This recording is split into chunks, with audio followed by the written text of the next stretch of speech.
Hello everyone and welcome back. Today we are going to be doing a recap of the game that I played against Richard Rapport, the second game of our mini match of the semifinals here at the FIDE Grand Prix in Berlin, Germany. Alright, so as you guys saw in the last recap, I did win the first game, and generally in a mini match, when you lose the first game, what you try to do is you try to surprise your opponent, try to play something where you keep all the pieces on the board. So going into the game today, I took a look at quite a few different openings that Richard could play. As it turns out, he played one that I had not prepared for. So the game starts with knight to f3 here.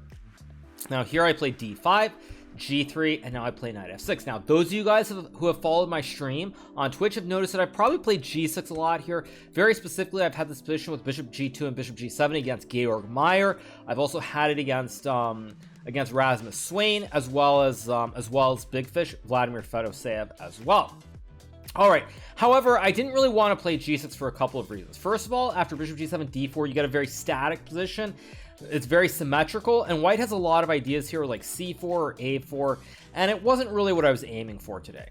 So instead I played knight to f6, bishop g2 is played by Richard, I play e6, castles, bishop e7. Now again, one thing that's really important is even though I had not prepared for the specific opening setup, I realized that in a must-win situation, it was going to be very difficult for Richard to play something like d4, castles, and c4, d takes c4 going to the Catalan. Again, it's very playable, but in a must-win situation, Catalan, you get a very small advantage. You try to squeeze for a long time, and generally it's very difficult. So I knew that Richard would not want to do this, and to my surprise, he plays, or I should say, not to my surprise, he plays d3 here. So after d3, I castle, and he goes knight bd2. Now, it's in this position that I had my first real decision to make. Now, one of the big differences between now and say 2 to 3 years ago when I was playing chess professionally, that's all that I was doing for the most part, is that I literally don't care. And so you might ask, what does that mean? What that means is that in a lot of these situations now, I'll just pick a line and play it at the board. I will not worry about trying to pick the precise line or something that I've looked at most recently. I will just choose to show up and play the line that I want to play. So I had actually looked at knight c6 not so long ago before the World Rapid and Blitz. I didn't look at it in depth, but I felt that it was a try for black. Secondarily, during the game, I was also thinking to myself, well, wait a second. In the FIDE World Cup, which was held last, I believe, August or September, in the quarterfinal match, Samuel Shanklin from America was playing against Sergei Karyakin in a similar two-game mini-match. Now, Sam won the first game with white, and in the second game, he had the black pieces, and Sergei played the King's Indian attack against him. Now, when I spoke about that game and about the World Cup in general, I was very critical of Sam. I felt that he should not have allowed Sergei to get into the King's Indian attack because it's very double-edged. You can win a lot of games, but you can also lose as well because both sides get attacking chances. So I sort of in my mind, I was thinking, well, wait, if I said this about Sam and then I go in this game and I go into it, even if it works out, I look like a total hypocrite. I look like I'm full of something. So therefore I didn't do that. Now I will show you guys a little bit of that game just so you have a reference point. So in that game, c5 is played. We have e4, knight c6, rook e1, a5, a3, a4. Mind you, this wasn't the exact move order, but they got to this position. e5, knight d7, knight f1, b5. And one of the reasons that I didn't go for this is that you'll see the computer evaluation gives black a big advantage, but white starts trying to press on the king side and black starts pushing on the queen side. So it's opposite side pawn pushes, and the king is on the king side here, so it can get very dangerous.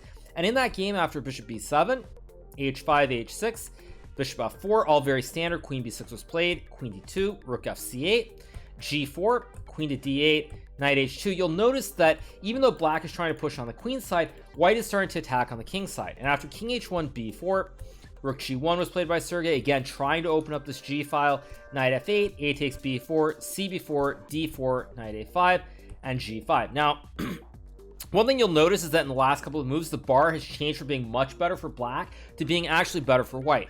And Sergei would go on to actually crash through on this G file and win the game against Sam, thus forcing tie breaks. So again, it is perfectly playable, but in this situation, when you're ahead 1-0, you don't really want to go into an opening or a variation where either you're going to win the game or you're going to lose the game, because you'd rather have the draw result available, because it's already a 50-50 at this point. You win or you lose. Now, a win or a draw are the same thing, obviously, in a match format, but if you lose, it's catastrophic. So back to the game, I decided to play knight c6.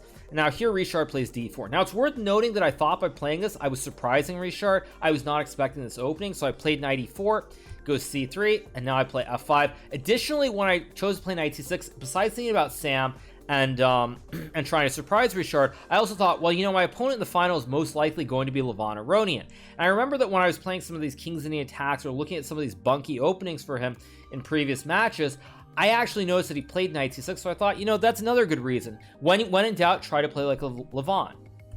So he plays d4, Richard plays d4, I go knight e4, c3, and now I play f5. The idea for black here is very simple. I plop this knight on e4, and I want to play bishop f6 and e5 and try to take a lot of the center. So here knight to e1 is played. Knight e1 is played here. I go e5, knight df3, and bishop f6. Of course, I do not trade on d4 because after takes, white now can get this outpost on e5. And later on, just structurally, just to highlight the point, my pawn is on f5, so I cannot remove this knight on e5 as I push the d and the f pawns, but white can still play f3 and remove the knight on e4 here. So therefore, I play bishop f6. E3 is played here, and much to my surprise after the game, Richard had actually had this position in the past. So I was very surprised when I found out that he had in fact had this position, because I thought, well, I'm just surprising him. He surely could not have prepared for this, but it gets very tricky. So E3, I play B6 here. Now this is where Richard had this game against this player Conan from the German Bundesliga in 2019. His much weaker opponent actually made a huge mistake here. He played King H8, knight to D3, E takes D4, and after E takes D4, white is actually already quite a bit better. The game continued Bishop E6, H4, trying to sort of grip these dark squares, F4, F4, G5, and also E5 as well.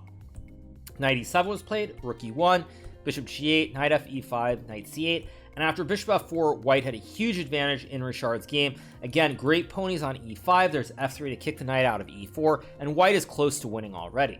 Again, this also, I will point out, highlights the difference in the level of players. A lot of people wonder, well, what makes a difference between, say, someone who's 23, 2400 and someone who's like 26, 2700? And even though I had not prepared this, intuitively, I understood that the structure with ED4, ED4 would be really, really bad for me. So that is one of the big differences. I mean, there are many differences, obviously, but that is one of the most pronounced ones.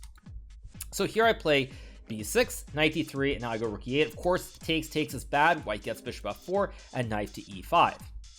So I go rook E8, and the point behind rook E8 is that actually, if white trades, which is what white should do, by the way, white should trade everything down here. White has the bishop pair, but at the same time, I still have a great knife on E4, and after something like queen C2, bishop B7, white can play something like B3, but after C5, bishop B2, and a simple move like C4, for example, or even C5, C4 here. Again, black should be okay here after DC4, queen C4, and queen D5. And bishop b2, I can also go c4 to close the diagonal. And it's also worth noting, even if white can somehow get c4 in, white's still a little bit better here after takes rook d1, queen e8, queen c4, and queen f7. But again, it's an endgame, even material. White has the double op combo, so white should be better, but the game goes on. So again, for Richard, in a must-win situation, it's very hard to play like this where pieces get traded. Generally, it's more about trying to keep pieces on the board, keep complications, as opposed to playing what is objectively best. Now, I didn't realize it during the game, but this actually helped a lot for me, because Richard played rook e1, and now I played bishop a6. Very logical move to attack the knight on d3, and Richard misses his last opportunity here. He plays bishop h3 after a long thing. Again, here, white should have traded everything down on e5, and after takes, queen c2 followed by b3. White should be a little bit better because you can still go bishop b2 and c4 to open up the diagonal. However, Richard plays bishop h3, and this is actually a very serious blunder because he lets me trade the right bishop for me or the wrong bishop for him, because what happens is now I trade this bishop on d3 and go queen d7. And you might wonder, well, why is this so bad? You can obviously see the bar. The computer does not agree with the way that Richard has played this, but the reason this is not good is because conceptually, let's say we trade off knights on e5. With a dark square bishop versus a light square bishop, let me just put the bishop on g2 here. The bishop is staring at basically a bunch of pieces. There are no real weaknesses on the light square diagonals here. On h3, I'm guarding the pawn at f5. On g2, he's just staring at a knight and pawns. So the light square bishop is not actually all that good. And additionally, you struggle to develop your dark square bishop now. First of all, let's just even assume that I don't take the pawn here. I ignore it. Even if you get bishop b2 here, let's say queen e6, rook d1, c5. White is never getting c4 in because the bishop on f6 interposes or prevents the bishop on b2 from opening up the diagonal, or from white playing c4 to open up the diagonal. And additionally, again, this light square bishop is not very good. So basically, with me getting this dark square bishop, White's second bishop, which is the bishop on g2, is not really all that good, and my bishop on f6 is better than his bishop on b2. So it's very counterintuitive, and of course in retrospect it's very easy to understand, but at the board Richard did not really understand this, and after queen d7, rook d1, rook a d8 is played here, and already white is struggling. Problem here is that, again, if you trade on e5, you don't have a way to open this up. b3 hangs c3, bishop d2 is a move, but at the very least I can even just trade and go like g6 here. So it's very, very hard for white to create play, and again I have great control over the center here, especially with the pawn on d5 and the knight on e4, and again c4 always will open up this diagonal towards a1.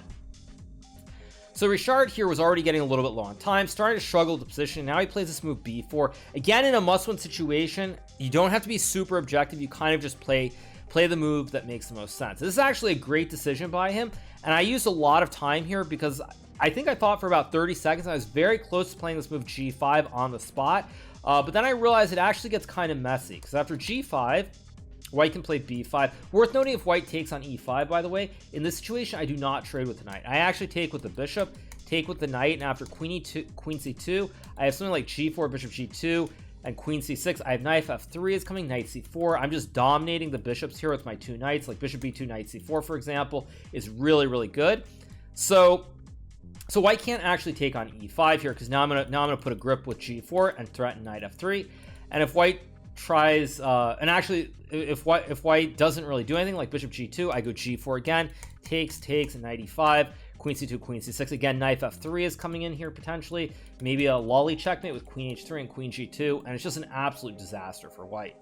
However, while I was thinking and I pulled my hand back and didn't play this move, I noticed that after g5 b5, which was the initial line I'd calculated, that after knight to a5 here, white can take on e5 with a pawn.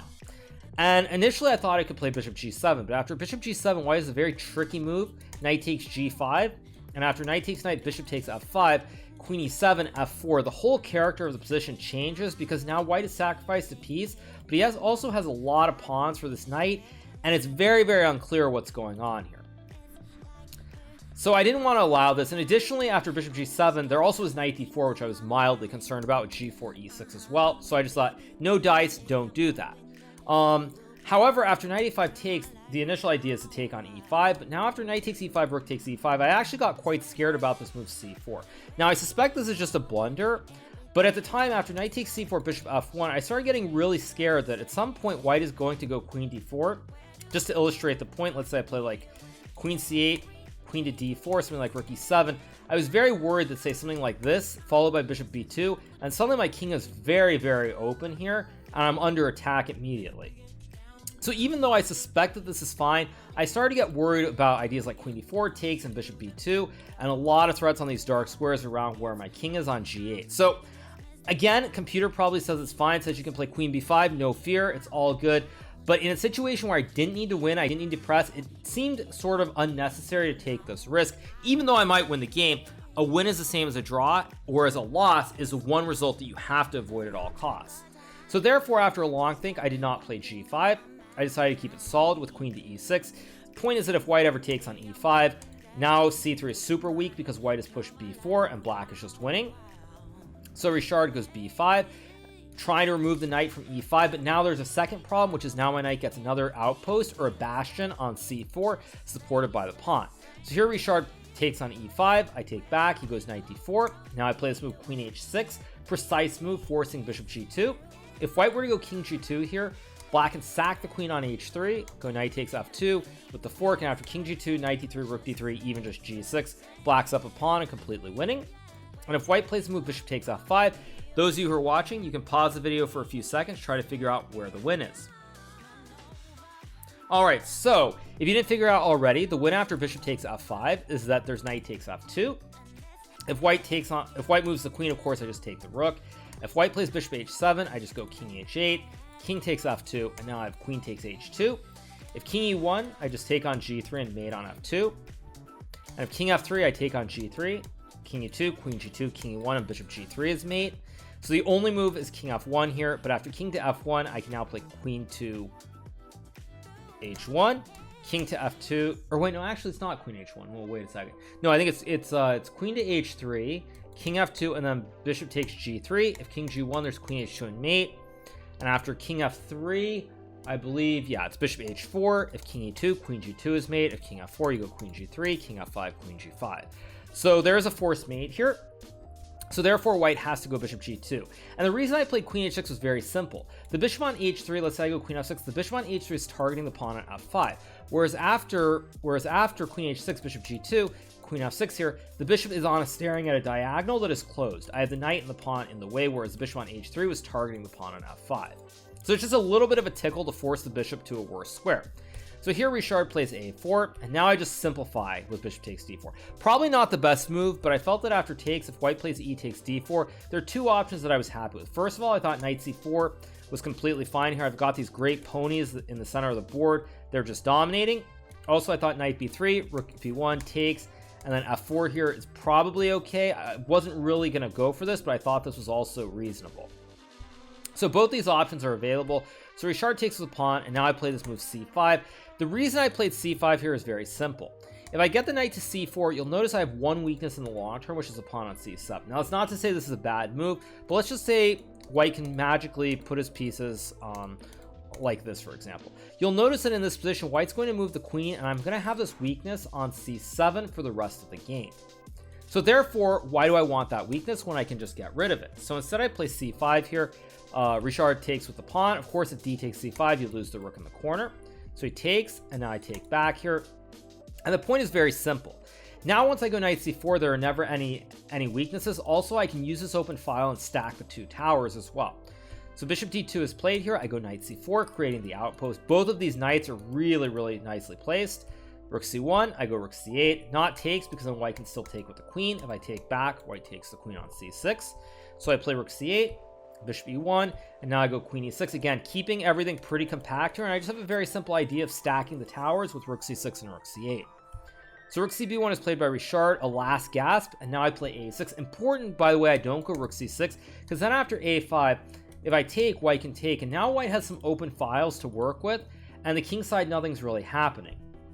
So I don't really want to allow that. So how do I avoid that? I push the pawn. Again, b6 might look a little bit weak, but with the knight guarding it, and I can also put the rook here and the queen guarding, it shouldn't really be weak here. And it also prevents a5, because if white ever plays a5, I go b5, and now the queen side is closed, and these two rooks in the corner are not really doing a whole lot here. So I play a6, rook b3 is played, I go rook c6, again stabilize, rook b1, and now I play g5, and this was the 30th move, and according to the rules, on move 30, you can offer a draw. Now, people who are watching this video might be like, well, why'd you offer a draw? You're quite a bit better. Again, a draw is good enough to advance. And more importantly, while I felt that I was quite a bit better here, there really was no need. And if I really want to try to win here, I felt that Richard would start sitting with like queen e2, g4, and kind of just go like h3. And again, maybe I can create some winning chances long term, but I wasn't really that convinced. And I knew that Richard knew that he was worse here. So for him to play on to turn down the draw and risk a loss also doesn't make a whole lot of sense, because he knew that he was worse. So it just seems like a very reasonable thing for both sides. So as I said, after g5, Richard agreed to a draw here. Again, after queen e2, g4, with the grip with the ponies, and also the grip on the light square on f3 here, there really are no issues. White can never remove these knights. The knights on c4 and e4 are permanently stuck here, basically. And at the same time, long term is h5, h4, but it wasn't really necessary. So therefore, after g5, I offered Richard a draw, which he accepted. And with that, I qualify for the finals against Levant. So overall, I'm pretty happy with this game. I sort of audibled at various points throughout the game, but I found pretty decent moves. I was very happy that I did not play g5 in that critical moment. I think that was move number 27, not 27, sorry. That move number 18. I was very happy that I did not play g5, because even if objectively it's the best move, the situation did not call for it. If it was a different situation, maybe I'd play that move, but it was not really needed. And I was very proud of my ability to sort of keep it under control, find the logical move, and not let things get completely out of control the way that I did against Andrei Yasipenko in the final round of the qualifiers. So with that, I do advance to the finals, where I will be playing as Levant Aronian, who now represents the United States of America as well. Looking forward to that match. We'll see how it goes. But at any rate, everything's been going very smoothly, been pretty positive, pretty happy with the results. But for you guys, the fans, I will obviously try to do my best and win the final match against Levant, which will be starting on Tuesday.